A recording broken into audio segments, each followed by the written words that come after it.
Pessoal, aqui é o João do Alguma Coisa Eu Sei, tudo beleza? Bom, o vídeo de hoje eu quero abordar um assunto um tanto quanto delicado, tá? É aquele que, ao meu ver, eu julgo ser o assunto mais complicado para os cristãos, de uma maneira em geral. E sem maiores delongas, vamos lá, vamos direto ao assunto. Pessoal, quando a Bíblia fala que Satanás é o pai da mentira, ele é o pai do engano, não é à toa. Quando Deus dá essa revelação de que o inimigo dele, o nosso inimigo, né, Lúcifer, Satanás, a antiga serpente do Éden, é astuciosa, é mentirosa, ele é o enganador, é o iníquo, não é à toa esses títulos, tá? Bom, desde 2009, no final de 2008, 2009, eu comecei a pesquisar muitos assuntos, tá? E dentre os quais vocês já tiveram um vislumbre aqui ao longo do meu canal. Tem assunto que eu não abordei aqui ainda, né? Não tem dado tempo de eu gravar os vídeos, tem muitos assuntos ainda para me abordar. E hoje é um daqueles que, vamos falar assim, que é um risco muito grande, tá? Ele oferece um risco muito grande àquelas pessoas que não têm uma fé fundamentada em Cristo, aquelas pessoas que não têm convicção da fé em Cristo, aquelas pessoas que não têm convicção que a Bíblia é a palavra de Deus, tá? Isso é um dos maiores enganos de Satanás aí, tá? Dentre todos os assuntos que eu pesquisei, tá? Isso eu conheço desde 2009, depois eu vou contar o contexto de como eu vim a conhecer esse assunto, né? Mas vamos lá. Eu estou falando do quê? Eu estou falando daquela história do mito sumeriano da criação, tá?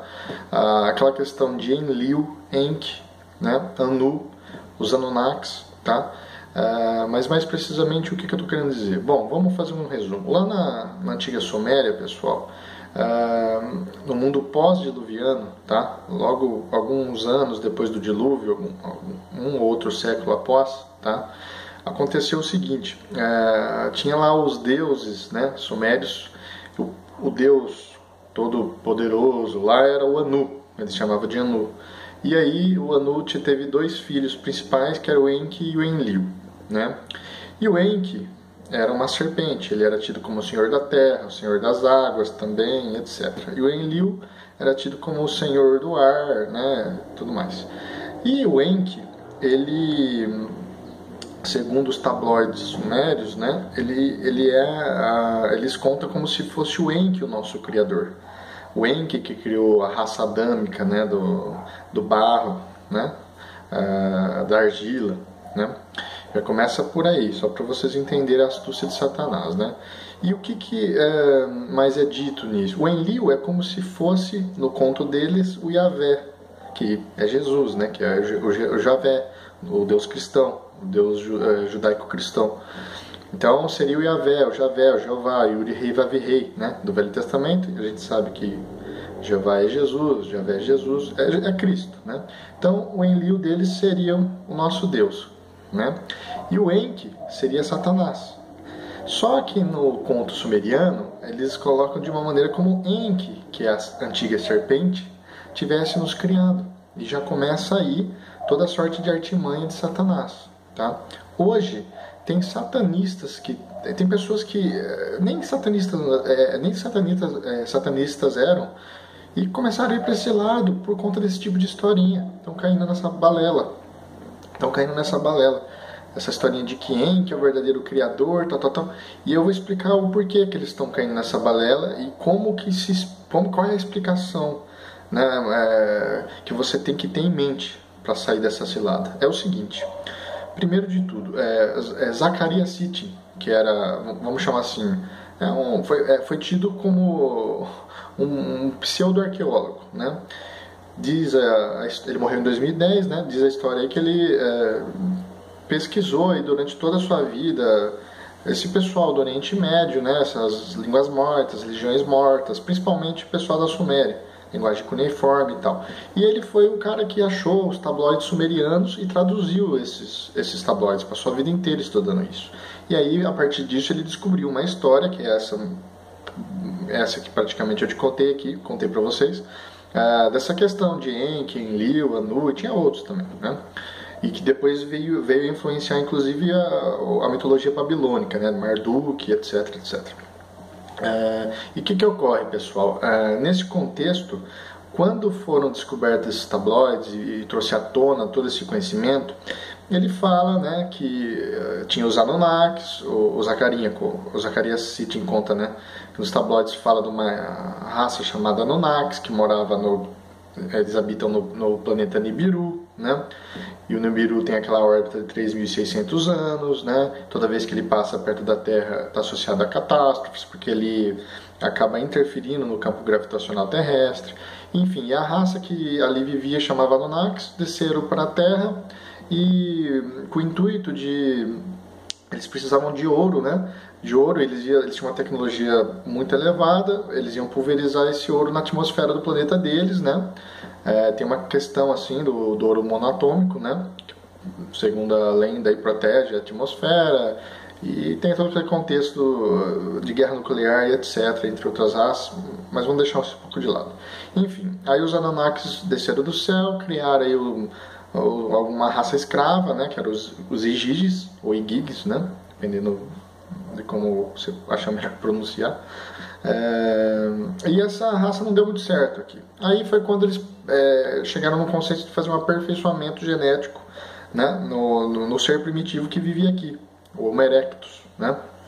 E foi a partir então dessas experiências genéticas que eles criaram o homem, né? E isso inclusive entraria como uma explicação no elo perdido da ciência, né? A ciência tem aquele elo perdido do Homo sapiens para nós, para os homens.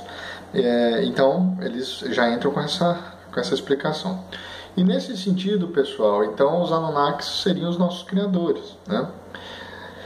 Enfim, e aí o protagonista dessa criação foi Enki. Enki era extremamente geneticista, ele era um geneticista notório lá, né?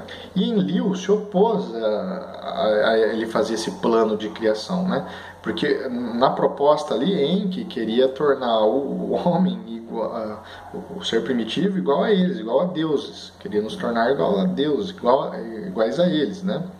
E Enlil foi radicalmente contra isso. Então já começa aí, eles colocam, e Enki era a serpente, tem isso em mente.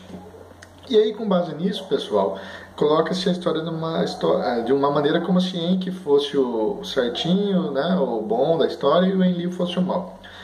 E aí teve uma rebelião entre eles, Enlil ficou do lado de Anu, eles tentaram, teve guerra entre eles, aí teve o dilúvio, né? E, enfim, Enlil mandou o dilúvio para dizimar a população, para aquela história toda. E aí você começa a achar paralelos dos tabloides sumérios com a Bíblia, com o Gênesis bíblico. Só que o que ocorre, pessoal? O que ocorre? O grande sacada aqui é o que os ateus estão usando para falar que a Bíblia é um plágio, e a Bíblia não é um plágio, e eu vou explicar por quê. É importante que vocês assistam esse vídeo, e eu acho que eu vou fazer mais de um, provavelmente. Assistam até o final, que é muito importante esse assunto. Então o que ocorre? Aí eles partem dessa premissa para falar que Gênesis plagiou. Só que na Bíblia você pega o seguinte: Gênesis, Êxodo, Levítico, Deuteronômio, todos os livros, depois vai passando Josué, Reis, não estou falando na ordem exatamente, pessoal. Depois chega no Novo Testamento, até acabar em Apocalipse, todos eles têm um elo intimamente ligado entre eles.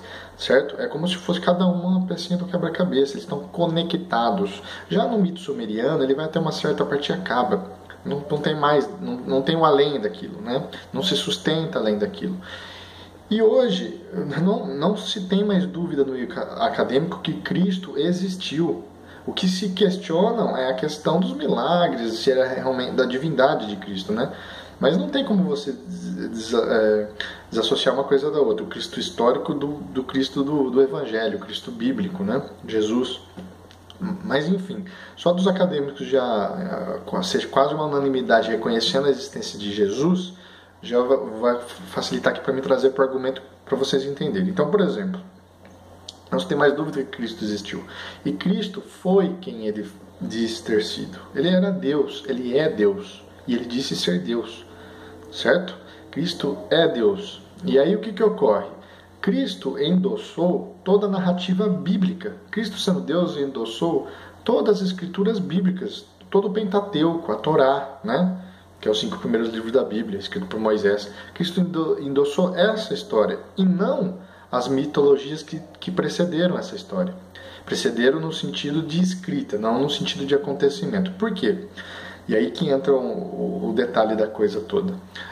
Esses tabloides sumérios, eles datam de muitos séculos anteriores aí ao Gênesis bíblico, quando ele foi escrito. Porque o Gênesis foi escrito por Moisés mais ou menos no ano de 1500 a.C., por volta disso. Enquanto que essas histórias dos tabloides sumerianos, eles vêm basicamente do ano 2000 a.C., nesse intervalo de 2000 a 2500 a.C., tá? E aí, com base nisso, eles falam que a Bíblia é um plágio. Não é um plágio. É Deus revelando como foi de fato as coisas, certo? Ele está partindo da perspectiva de Deus, contando realmente como foi. Só que por algum motivo Deus quis revelar depois isso. E eu vou explicar em outro vídeo isso. Vocês vão ver, assistam, acompanhem essa série de vídeos que eu vou falar sobre o tema e vocês vão entender. Então, o que ocorre, né? No caso dessa história do mito sumeriano, Satanás ele se antecipou às revelações de Deus.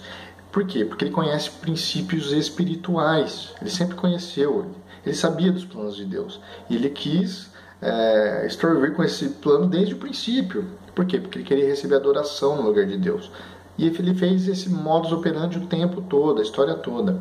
E como que se deu isso na prática mesmo? Lá no Éden, né?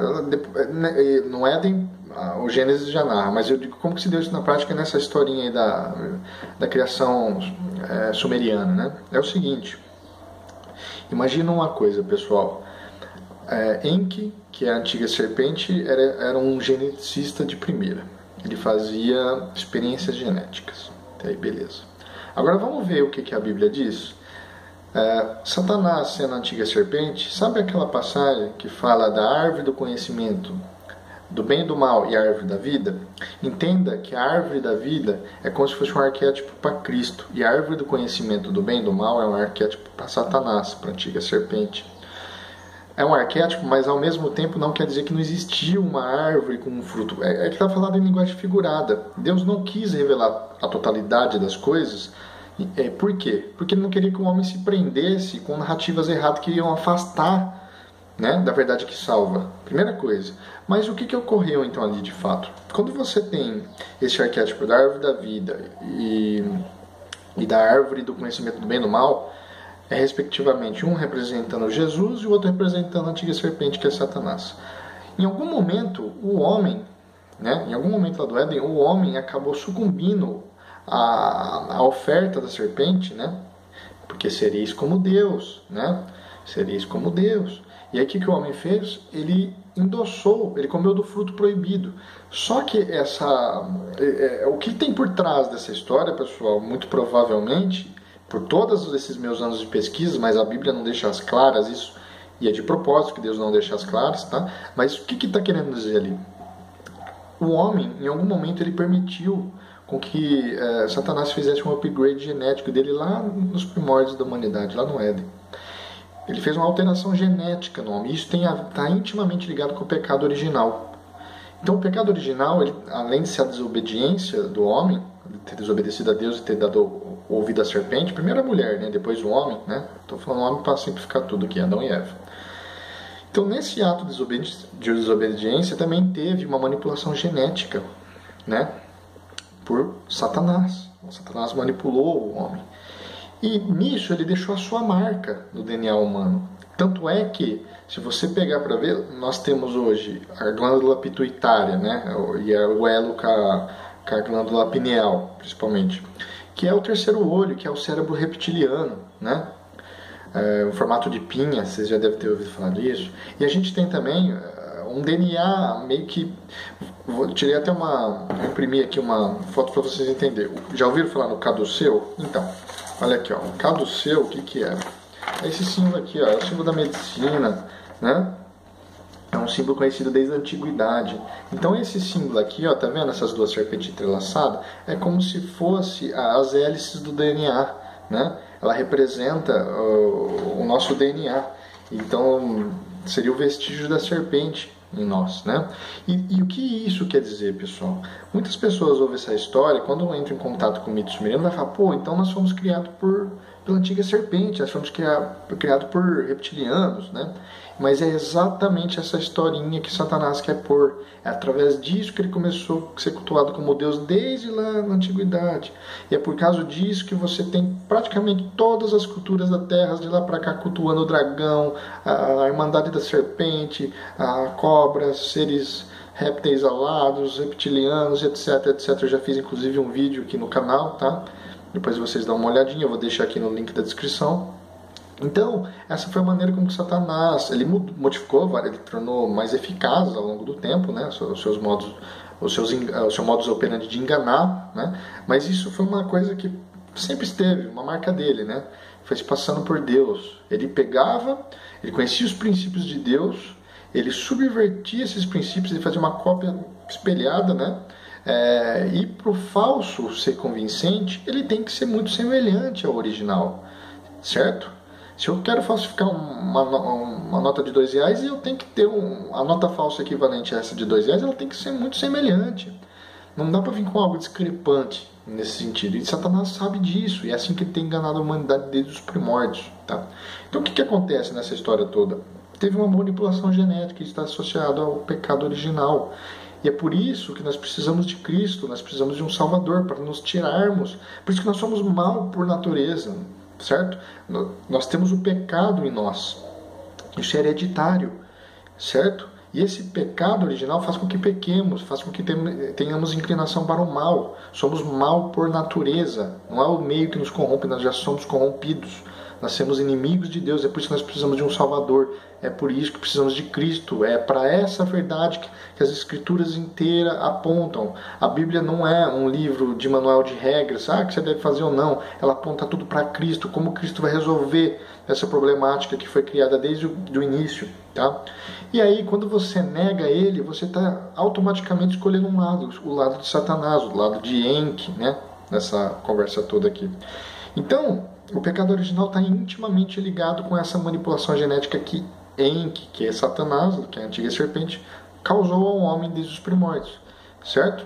E essas experiências genéticas, elas se deu em fases distintas e com objetivos distintos.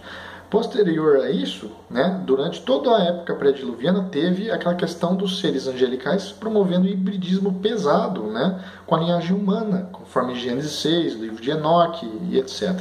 Isso, inclusive, deu respaldo para as mitologias de a mitologia greco-romana, várias outras que se apoiaram exatamente nessas histórias que não eram mentira, né, embora chegou de uma maneira distorcida para outros povos, aquela questão do telefone sem fio. Então, a verdadeira narrativa, é a narrativa bíblica. Essa narrativa dos sumérios, embora ela precede, você vê que até um certo ponto ela se esfalece, ela acaba, ela tem conceitos ali totalmente nada a ver, embora ela pode dar uma aparência de veracidade, né? No entanto, a Bíblia é Deus revelando como exatamente foi. E note que a Bíblia é a única que mostra como o Deus Yahvé, Yud-Rei, Vav-Rei, que é Jesus Cristo, Jeová, né? Javé, é Cristo. É Cristo, tá? Então, ela é a que mostra, dando razão a Deus, dando razão a Cristo. Ele quer o bem, ele quer te salvar. Já o outro lado, o demônio, o Satanás, ele é o destruidor. Olha, é só você ver todos os casos de possessão demoníaca, de influências de espíritos malignos, toda essa questão que Deus teve, que isso desde os primórdios foi feito, e Deus teve que acabar com esse mundo pelas águas, o dilúvio, tá? Então veja, quem é o mal da história? Na narrativa sumeriana, o bonzinho é Enki, é a serpente. Na narrativa bíblica é Deus, o Deus Todo-Poderoso, o El Shaddai, o nosso Pai, nosso Criador, nosso Salvador. Vocês estão me entendendo? Então é muito perigoso esses assuntos se vocês não estiverem totalmente fundamentados em Cristo. O vídeo está ficando longo, eu vou continuar talvez mais uma ou duas partes. Então, por favor, pessoal, vocês não percam essa série de vídeos que vai ser muito importante. Peço que se gostaram, que curtam, que compartilhem e até a próxima.